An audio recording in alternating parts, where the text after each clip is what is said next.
तुम्ही कधी हे अनुभवलं आहे का? मोबाईलचा फ्लॅश पडला आणि काही सेकंद काळा डाग दिसला.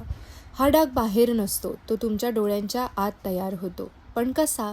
जाणून घेऊया विज्ञान कथा भाग 3 मध्ये. फ्लॅशनंतर काळा डाग का दिसतो हे. आपल्या डोळ्यांच्या मागे रेटिना नावाचा एक अतिशय पातळ थर असतो. यामध्ये 2 प्रकारच्या प्रकाश संवेदनशील पेशी असतात, म्हणजे लाईट सेन्सिटिव्ह सेल्स असतात. रॉड्स आणि कोन्स.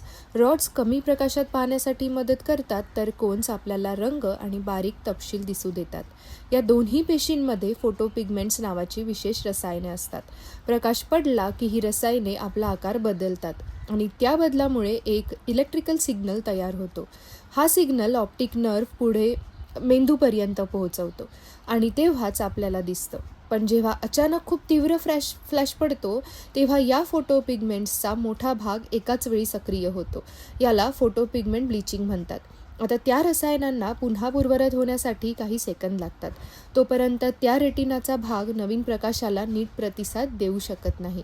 म्हणून मेंदूला त्या भागातून कमी माहिती मिळते आणि आपल्याला काळा किंवा उलट रंगाचा टिपका दिसतो. यालाच निगेटिव्ह आफ्टर इमेज म्हणतात. म्हणजे फ्लॅश गेल्यानंतरही तो डाग दिसण्याचं कारण प्रकाश नसतं, तर तुमच्या रेटिनातील रसायने पुन्हा तयार होण्याची प्रक्रिया असते. आपण डोळ्यांनी पाहतो असं वाटतं, पण खरं म्हणजे प्रत्येक दृश्य आपल्याला मेंदूने तयार केलेली एक व्याख्या असते. व्हिडिओ आवडला असेल तर नक्की लाईक करा, कमेंट करा आणि शेअर करा. चॅनलला सबस्क्राईब करा. धन्यवाद.